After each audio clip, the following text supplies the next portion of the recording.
Selamat pagi. Minggu yang lalu kita telah mempelajari tentang komponen-komponen dalam biodiversitas. Kita lanjutkan pada pertemuan ini, kita membahas tentang interaksi komponen-komponen biodiversitas. Maksud dalamnya adalah endeminitas, spesiasi, dan intraspesifik taksa. Nah, sebelum lanjut kita pahami dulu apa yang dimaksud dengan endeminitas.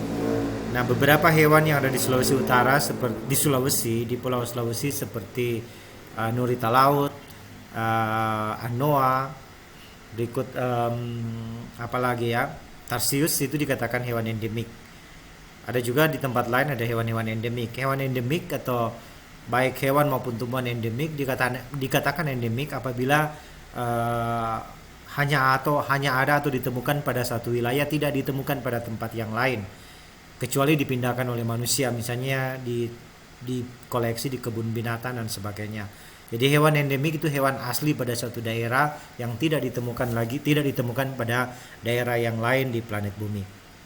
Nah, kita masuk dulu pada konsep spesiasi. Kita pahami dulu apa yang dimaksud dengan spesies. Kita definisikan atau kita sepakat dulu, yang dikatakan spesies adalah kelompok organisme yang terdiri dari maksudnya konsep spesies dalam biologi adalah organisme jantan dan betina yang dapat melakukan atau berpotensi untuk kawin, menghasilkan keturunan, dan keturunannya dapat terus berkembang. Itulah yang dinamakan dengan spesies. Sedangkan kumpulan dari satu spesies dinamakan populasi. Jadi ini contoh proses dari paleomastodon yang mengalami spesiasi menjadi beberapa spesies, dan sampai yang ada pada saat ini ujungnya ada gajah Asia dan gajah Afrika. Itu dari nenek moyang yang sama atau ancestor yang sama. Proses ini dinamakan spesiasi. Dari satu spesies dia menjadi beberapa spesies, dan yang established sampai saat ini adalah dua spesies gajah Asia dan gajah Afrika. Nah, secara filogenetik spesies itu berlangsung atau terjadi lewat proses evolusi. Ini Anda lihat satu evolusi monofiletik karena berasal dari nenek moyang yang sama. Ini ancestor dari pohon filogeni ini. Akhirnya dia menghasilkan beberapa nodus, 1, 2, 3, 4, 5, 6, 7. Nah, untuk satu nenek moyang yang ini dinamakan satu grup monofiletik. Sementara mereka ini grup monofiletik yang kedua.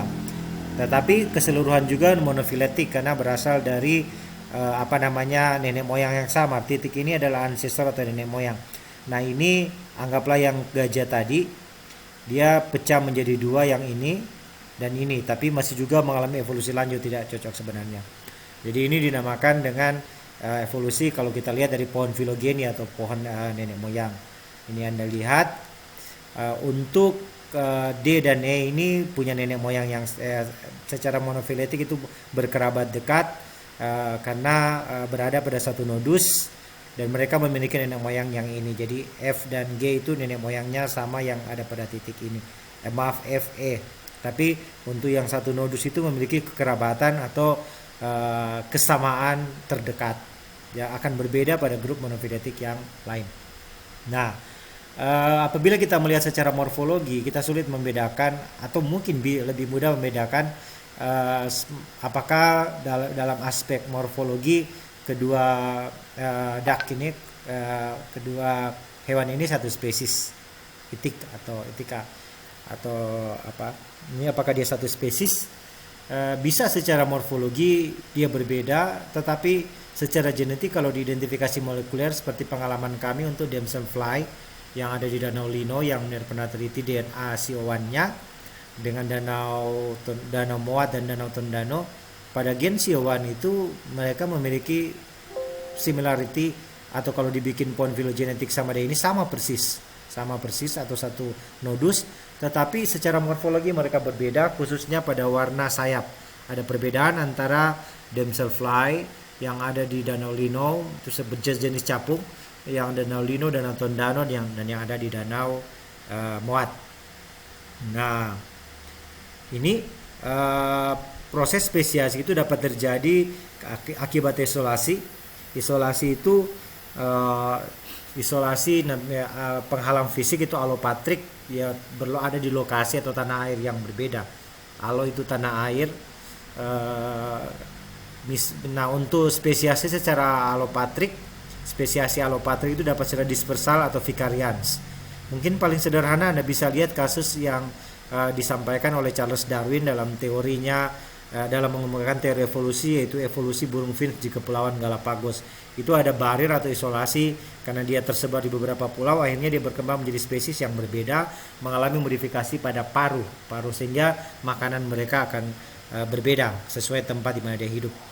Berikut evolusi spesies itu dapat secara divergen atau menyebar, itu bisa drift atau secara natural atau seleksi seksual, dan beberapa juga lewat hibridisasi, penguatan alel atau sigot yang terjadi karena hibridisasi yang dilakukan secara intens terus menerus.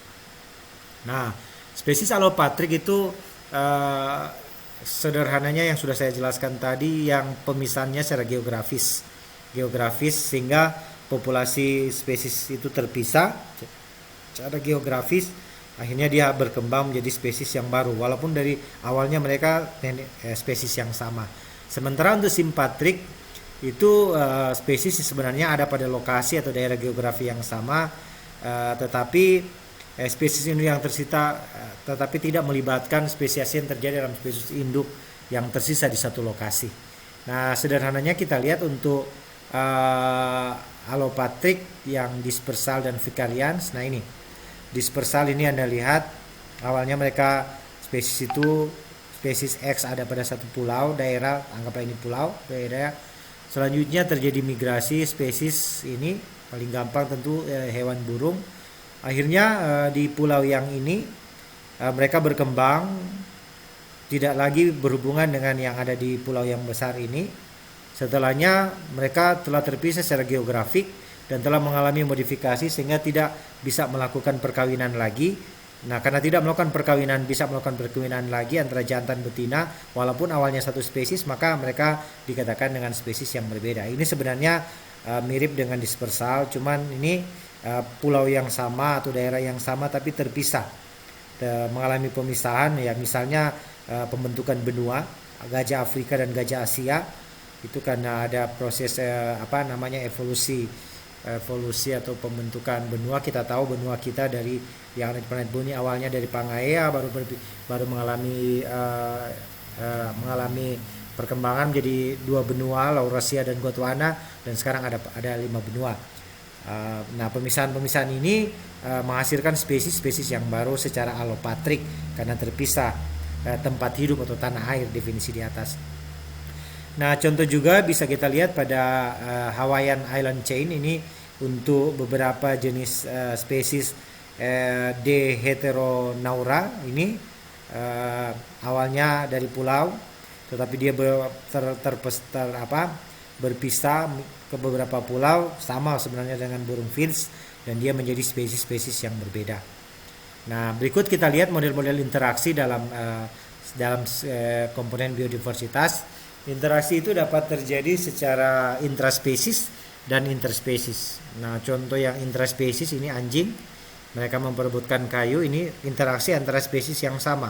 Ya, atau sederhananya ketika Anda menyukai lawan jenis, pacar Anda, itu kan interaksi dalam spesies yang sama. Sementara ini ada interaksi antara beruang dan singa, macan tutul atau apa. Nah, ini karena spesies yang berbeda, ini dinamakan interaksi interspesies. Jadi di alam model interaksi ini terus berlangsung, interaksi secara interspesies dan interaksi secara spesies yang berbeda. Nah, interaksi antar spesies ini akan melahirkan bentuk-bentuk hubungan dalam ekosistem. Misalnya ini predasi, karena kelelawar akan makan serangga. Ini bentuk interaksi secara predasi. Banyak juga contoh-contoh yang lain bisa Anda cari. Ini interaksi parasitisme, karena dia merusak atau menjadi hama bagi tanaman pertanian. Misalnya ini ulat, serangga. misalnya Crocidolomia binotalis atau Glutella silostella, dua serangga yang menjadi hama utama tanaman kol Brassica. Dan berikut ini mutualisme, saling menguntungkan antara hewan laut, ikan, dan coba saya lupa nama spesiesnya ini tapi mutualisme, saling menguntungkan. Berikut ini adalah interaksi komensalisme, yang satu untung yang satu rugi. Ini interaksi karena dalam komponen biodiversitas. Nah, selanjutnya interaksi itu akan melahirkan keberadaan spesies itu, ukuran populasi spesies itu akan jadi besar sesuai dengan kapasitas atau daya dukung, atau jadi kecil, yaitu tergantung komponen-komponen biotik yang potensial mempengaruhi interaksi, tekanan lingkungan dan waktu. Ini saling berinteraksi. Kalau dia tidak mampu bertahan pada tekanan lingkungan, maka ukuran populasi cenderung akan kecil. Kalau dia mampu beradaptasi dengan tekanan-tekanan lingkungan, maka ukuran populasinya akan besar. Nah, kira-kira ini dulu yang dapat Mer sampaikan. Nanti tolong lihat di Google Classroom, ada tugas yang akan diberikan, dan tugas itu lebih mengarah ke review tentang materi ini.